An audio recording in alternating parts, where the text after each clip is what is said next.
quite interested in as tech is who are the big Silicon Valley giants that are controlled by the Pentagon and the military network? Can you talk a bit about that?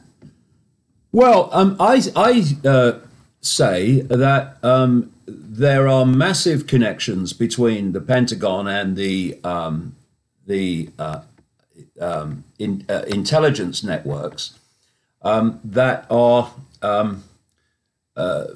based on mutual benefit.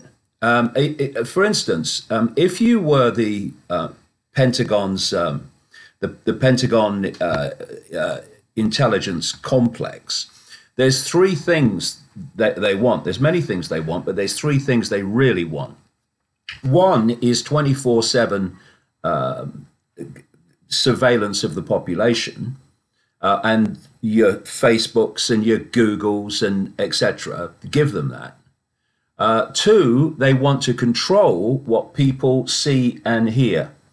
And what we have seen is a incessant movement of information from newspapers and even television onto the internet. And what that does is it makes the information able to be subject to algorithms where codings can dictate what's seen and heard without even a human input.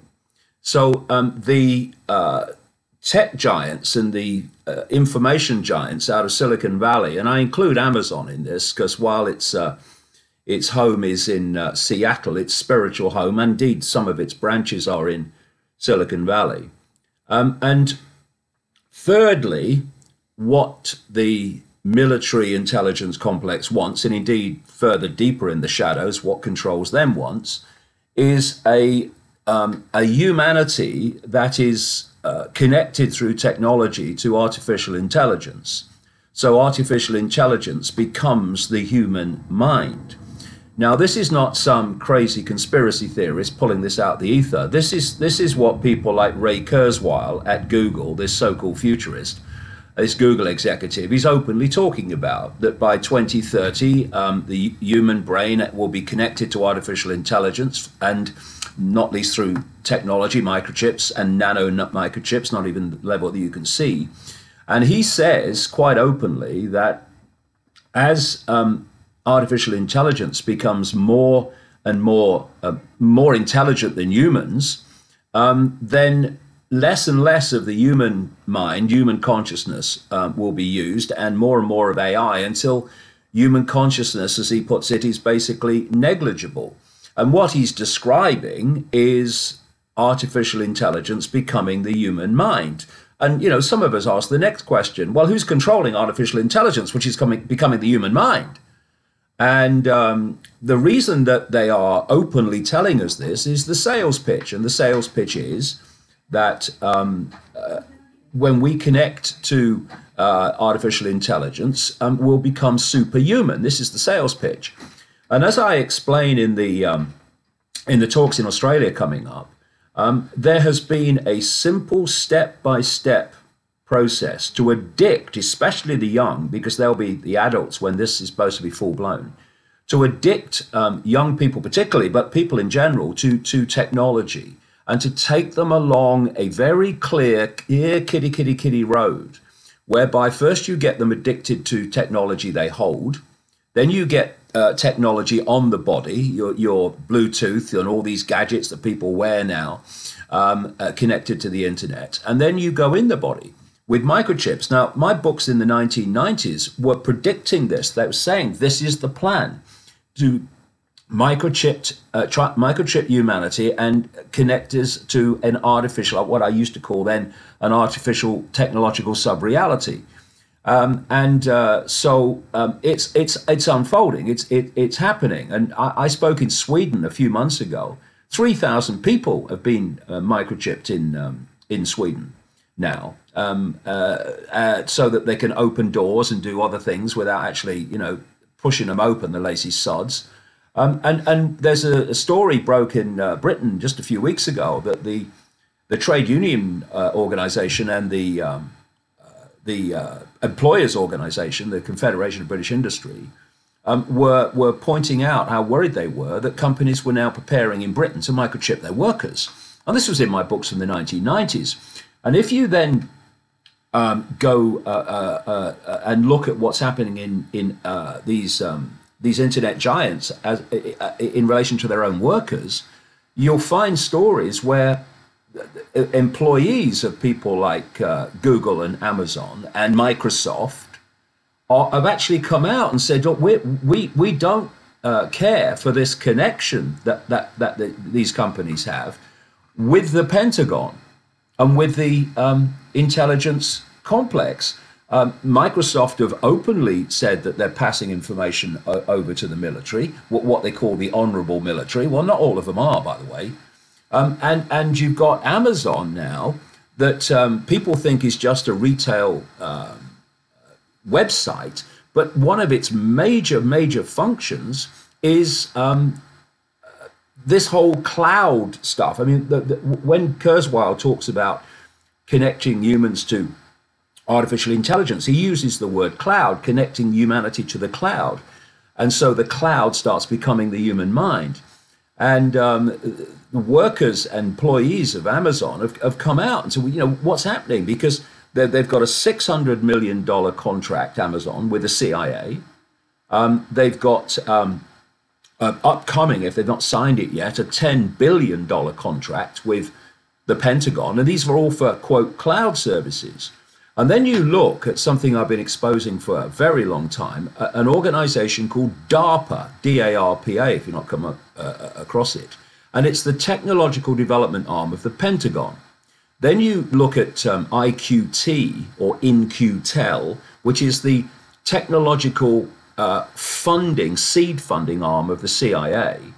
And they're seed funding companies to develop technology that they think will be beneficial to their surveillance control, information control agenda. And DARPA claims on its website that it created the internet, which of course was created with military technology. And this is what's happened, Matt. This has been the process. You create the internet, and you want the internet to become the central pillar of human society. It's to a point where it's irreversible. Well, we're there now. To get to that point, you've got to sell an internet that people want.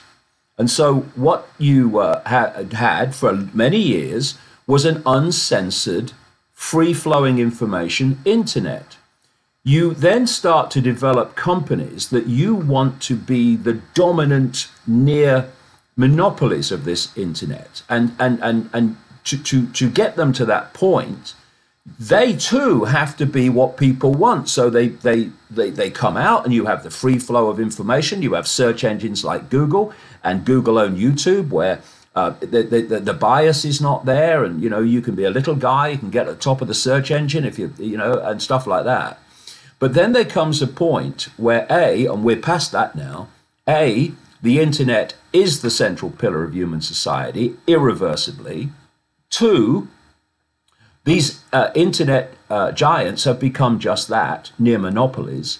And now we're starting to see the internet that was always planned, fishing line out, now the fishing line's coming in, where you've got a situation where increasingly vast amounts of information that people receive to form their perceptions are coming from the internet. That's now algorithmically controllable. So you're having the more and more blatant censorship, the manipulation of search engines like Google, so that alternative information to the official narrative doesn't get seen like it did before if you put certain keywords in. And we're seeing the internet now becoming what it was always meant to be. And the idea is, I tell you how fast this is moving, mate. I remember not long ago in my books warning about the plan for the Internet of Things, where everything, all these technologies, cars, televisions, everything are connected to the internet, fridges. And that seemed a kind of amazing thing. What do you mean? That sounds crazy. But now we're big time there. The next stage is to go from the Internet of Things to the Internet of Everything, as they're calling it. And that's when the human mind is also connected to the Internet. What does that ultimately mean for society? What's the end goal of the tech companies and the military with all of this? Well, the end goal, basically, you're looking at a hierarchy. So you have Silicon Valley, the Silicon Valley giants that I call Silicon Valley the devil's playground. And they are the point of delivery. You go back one step and you hit people like the Pentagon and the intelligence networks, and they are the people basically behind what is delivered and why it's delivered. And then you go back deeper into the shadows, and you're dealing with networks of secret societies that don't put themselves on public display. So the implications for humanity are imminent and blatant when you look at it dispassionately. And that is that, first of all, the plan is to move to a situation where the public worldwide only see what they are supposed to see and hear, what the authorities want them to see and hear. And so you're having all this censorship now of information that's not what they want them to see and hear. And this also explains why there's a war against freedom of speech.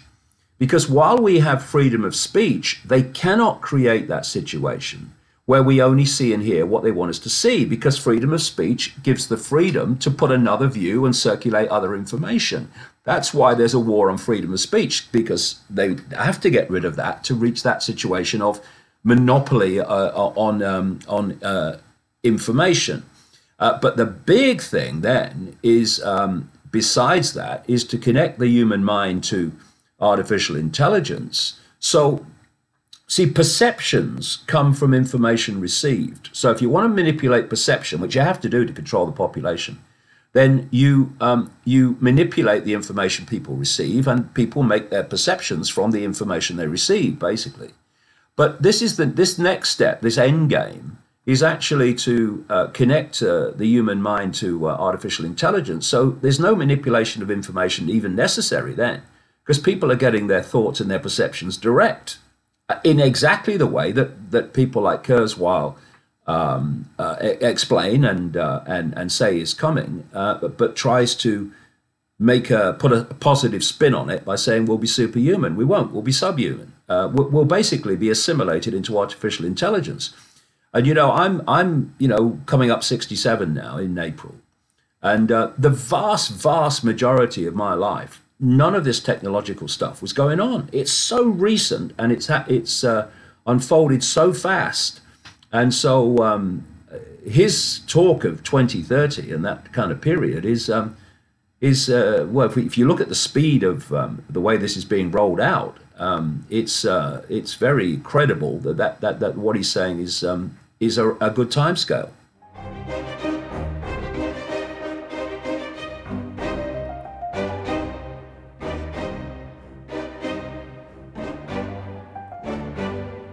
Every single event that we've done anywhere in the world, there's been certain groups that have contacted venues, made outrageous libelous claims about what David's going to speak about, and have, in many cases, got venues to cancel on us.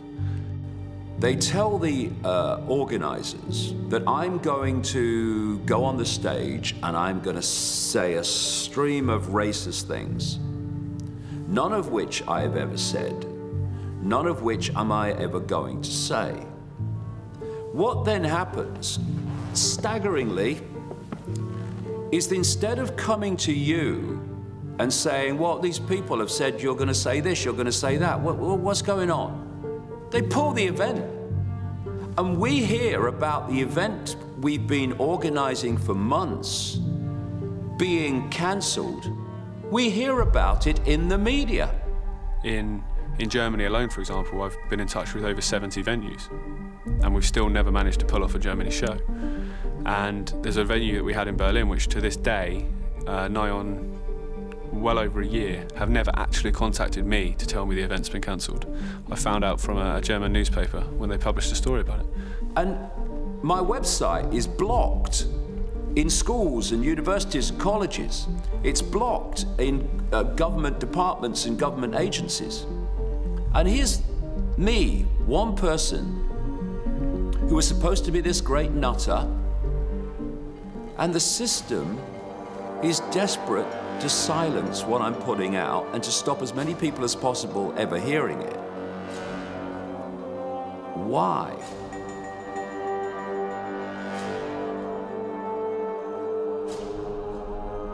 The other thing is journalism. You know, I've made my feelings very clear over the years about mainstream journalism. I used to be a mainstream journalist for a long time on newspapers and radio and television, and how the limitations are put in so that you can only go so far. And if you cross that line, well, you know, what you're going to do for your job now? But that question is coming anyway. You know, Google has instigated a phenomenally funded operation to create AI journalists that write the news. I mean, like with no human input. I mean, that Bloomberg started to use them now with company reports and stuff like that. The idea is that AI is going to be writing the news. I mean, you see, the thing is that this is so big, and you know, what did the Nazis say? The bigger the lie, the more we'll believe it. Well, the bigger the agenda, the more people won't believe it, because they'll think, well, no, they wouldn't do that. While every day, step by step by step, they're bloody doing it. You know, some of us predicted a long time ago this war on freedom of speech and this Orwellian society, and how technology would become the controlling force of human society, and it's happening. You know, and not because, you know, you're pulling it out of the ether, but if you do proper journalism, and instead of just repeating the official story, you question it and see if it stands up, it takes you into some very interesting areas. Not least because if someone's lying to you, they're not doing it for fun, they're doing it for a reason. So the next question is, why are they lying to us? Why don't they want us to, don't they want us to see? What do they don't want us to know? And then you go down that road and all this stuff starts to unfold and make total sense of what's happening, because one of the greatest defense mechanisms is something I call randomness, where things happen in the world across a range of subjects, and when they kind of, you know, happen, they are promoted or presented as random events. But, you know, as I'll do in these talks in Australia, when you put random events and connect them, events and subjects and everything that seem on the surface to have no connection whatsoever, when you connect them, my God, the pieces become a picture, and you see what it's really all about. Because this whole technological takeover is only part of it, although it is the central pillar of it now.